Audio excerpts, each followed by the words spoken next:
जानते हैं अच्छी तरह से कि अगर पोर्टल नहीं होता तो विपक्षियों की आवाज़ को उस तरह से बंद कर दिया जाता जिस तरह कारखाने में तूती की आवाज़ बंद हो जाती है। और प्रिंट मीडिया में क्या होता है आप लोग अच्छी तरह से जानते हैं, विज्ञापन के लोभ में उसकी व्यवस्था है, उसको अखबार बेचना है। तो सरकार जो पृष्ठ तय करता है कि आपको यही हेडिंग लगाना है, आपको यही चीज़ तो प्रथम पृष्ठ पर छापना, वो छापती है।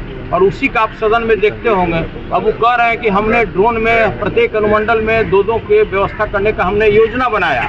हम पूछ रहे हैं कि महोदय, हम आपके माध्यम से माननीय मंत्री जी से जानना चाहते हैं कि पूरे बिहार में 45,000 गांव है, सरकार एक भी ड्रोन अपने से खरीदी है कि नहीं? मेरे पास जो आंकड़ा है उसमें इफ्को 134 और इसके अतिरिक्त छोटी मोटी जो टेक्नोक्रेट कंपनी है, कुछ बक्सर की एक कंपनी है, सब मिला के पूरे बिहार में मात्र 180 ड्रोन है। अभी तक सरकार केवल यह कहती है कि हम जो ड्रोन दीदी है, जो ड्रोन पायलट होंगे, उनको हम ट्रेनिंग देने का सबौर में व्यवस्था किया है। मैंने मंत्री जी से पूछा कि माननीय मंत्री जी, कृपया वो डेटा आपको सदन में देना चाहिए राज्य के किसानों के हित में, कि अभी तक आपने पायलट प्रोजेक्ट के तहत कितने लोगों को आपने इसका ट्रेनिंग दिया है। तो देखिए, जितना भी इस तरह से किसी को, जिस तरह से कृषि के क्षेत्र में किसानों को ठगा गया है, पूरे राज्य में किसी भी किसान को उचित मूल्य पे उर्वरक मुहैया नहीं किया गया। 266 रुपये 50 पैसा यूरिया का दाम है। पूरे बिहार में किसी भी किसान से आप हाथ उठवा लीजिए, किसी को भी 400 से कम में खाद नहीं मिला, किसी को उचित मूल्य पे डीएपी नहीं मिलता है, किसी को उचित मूल्य पे एपीएस नहीं मिलता, किसी को पोटाश नहीं मिलता है। लेकिन सरकार यहाँ झूठी दलील पेश करता है। तो मैं यही लगातार उनसे पूछ रहा था कि भाई, ड्रोन के बारे में आप इतना व्यापक रूप से इस सवाल का जवाब दे रहे हैं, तो हम केवल इतना ही जानना चाहते हैं किसानों के हित में कि अभी तक राज्य सरकार पूरे राज्य में 75 लाख हेक्टेयर में खेती होता है। आप बताइए कि कितना ड्रोन सरकार ने खरीदा है, और इसका जवाब नहीं दे पाए। उन्होंने कहा आरजेडी इस युग से बाहर निकालते, युग से बाहर निकलिए। देखिए, किसी को भी अपना अतीत नहीं भूलना चाहिए, सभी का अपना अपना महत्व होता है।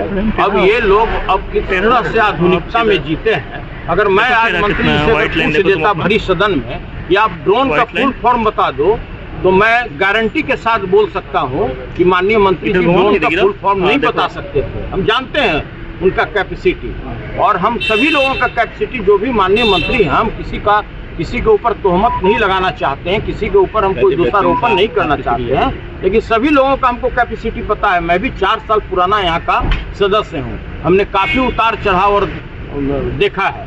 हमने नरक भी गया तब हम स्वर्ग देख रहे हैं। तो देखिए, कोई बात हमसे छुपा हुआ नहीं है। एक मंत्री जी बोल रहे थे कि आप तो इतना ज्ञान है कि आप तो सुप्रीम कोर्ट तक जाते हैं। मैंने उनको क्या कहा कि भाई, वही सुप्रीम कोर्ट के आदेश आपको भी किसी दिन ले करके जाना पड़ेगा। तो देखिए, हर एक व्यक्ति का मौलिक अधिकार होता है कि अगर आपके ऊपर अन्यायपूर्ण अगर कार्य किया जाएगा, जिस तरह मेरे ऊपर किया गया, सभी लोग जानते हैं कि एक शब्द बोलने से जो पूरी दुनिया उनको बोलती है, हम उस शब्द का प्रयोग नहीं करना चाहते हैं, और उस शब्द बोलने के कारण हमारी सदस्यता ले ली गई। तो स्वाभाविक है, मेरा मौलिक अधिकार है कि हम उच्चतम न्यायालय तक जाएं। और उस दिन मैंने कहा भी था कि इस लड़ाई को हम अंजाम तक पहुंचाएंगे, और मैंने पहुंचाया। महिलाओं के विरुद्ध में लगातार अनवरत सदन से लेकर के सड़क तक जिस तरह से भाषा का उपयोग कर रहे हैं, हम उसके लिए उनको बधाई दें। जिस तरह से बीपीएससी के अभ्यर्थियों पर लाठीचार्ज हुआ, हम उसके लिए उनको बधाई दें। हम उसके लिए बधाई दें कि किसानों को ब्लैक में खाद खरीदना पड़ रहा है। हम इसके लिए उनको बधाई दें कि जो बिहार की पहला महिला मुख्यमंत्री है, उसको जिस तरह से सदन में अभद्र भाषा का प्रयोग किया, उसके लिए हम उनको बधाई दें। होली में दुश्मन भी गले मिल जाते हैं। वैसा हम दुश्मन नहीं है गला मिलने वाले, जान जाइए। हम पहली बार नहीं, सैकड़ों बार बोले हैं कि भाई, आप हमको उस तरह का दुश्मन मत समझिए। हम कोई भी लीक से हटकर कोई बात नहीं करते हैं। चलिए, वो सांप्रदायिक उन्माद फैलाना चाहते हैं। आप अच्छी तरह समझ रहे हैं कि अभी 2-3 दिन के बाद होली है, और होली में किसी तरह से किसी भी क्षेत्र में दंगा हो जाए, तो इस तरह का बात तो कोई नई बात नहीं है। वो नई तरह से यह बात नहीं बोल रहे हैं। यह उनके संगठन का, जो उनका मूल आरएसएस है और उस विंग के तहत बीजेपी भी आता है, उसका यह मुख्य कार्य ही है कि दंगा फैलाने के लिए किस तरह से हमको बयान देना है। तो आप जानते हैं कि आज हमारे माननीय मुख्यमंत्री जी, जिनके गोद में बैठे हैं, सांप्रदायिक ताकतों के गोद में बैठे हैं, तो ये सब लोग एक रूम में बैठकर तय करता है कि कौन विधायक आज किस तरह का बात करेगा, कौन विधायक किस तरह से बात करेगा, कौन विधायक कौन ऐसी बात करेगा कि सांप्रदायिक दंगा फैल जाए, लोगों में असंतोष हो जाए।